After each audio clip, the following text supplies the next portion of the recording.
History time. Nusantara atau yang bisa disebut dengan Indonesia adalah negeri yang dikaruniai sumber daya alam yang berlimpah, tanah yang subur, serta aneka ragam hayati dan non-hayati, baik dari minyak bumi, gas bumi, sehingga menjadi magnet bagi penjelajah bangsa Eropa yang ikut turut merasakan kekayaan bangsa Indonesia. Pengaruh budaya Barat di Indonesia tidak lepas dari kedatangan bangsa Barat ke Indonesia, yaitu Belanda. Sebanyak 4 kapal, 299 awak, 64 pucuk meriam gerakan di bawah pimpinan Cornelis Dootman tiba di Indonesia pada Juni 1596 Masehi.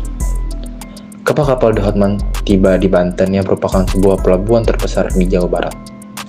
Namun, rombongan Dootman ditolak oleh suku lokal di sekitar daerah Banten yang disebabkan oleh sikap kasar dan sombongnya yang mengakibatkan terjadi perang antara suku lokal dan Belanda yang mengakibatkan rombongan Dootman harus angkat kaki dari Kepulauan Banten. Tujuan Belanda datang ke Indonesia sama dengan bangsa-bangsa Eropa lainnya, yaitu mencari kekayaan berupa rempah-rempah, memonopoli perdagangan, dan mencari daerah jajahan kekuasaannya. Meskipun pencarian sumber rempah-rempah menjadi faktor utama bangsa Belanda datang ke Indonesia, akan tetapi terdapat beberapa faktor yang menyebabkan Belanda datang ke Indonesia, didasari oleh beberapa peristiwa politik dan perkembangan teknologi di daerah Eropa pada abad ke-15 Masehi.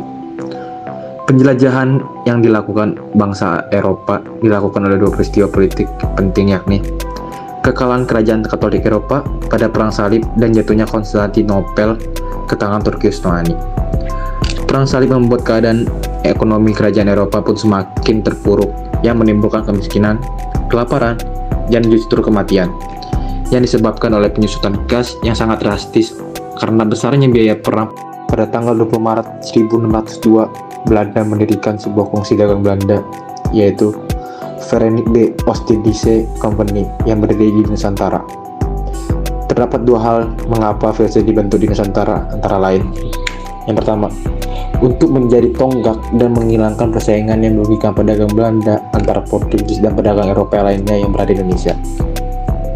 Lalu yang kedua adalah untuk mencari keuntungan yang sebesar-besarnya untuk membiayai perang melawan Spanyol. Lalu pada tahun 1605, VOC menyerang benteng Portugis di Maluku, yang menyebabkan Portugis terpaksa mundur ke timur-timur, atau yang bisa sekarang disebut dengan Timor Leste. Kemenangan Belanda atas Portugis menjadi jalur masuk perdagangan VOC ke Nusantara dan memperlebar daerah kekuasaan di sekitar Pulau Nusantara yang ada di Indonesia, yang menyebabkan VOC mendapatkan banyak keuntungan yang didapat akibat dari monopoli perdagangan yang dilakukan. Seiring dengan perkembangan VOC di Nusantara, VOC mengalami kemunduran yang disebabkan oleh banyaknya pejabat VOC yang melakukan korupsi.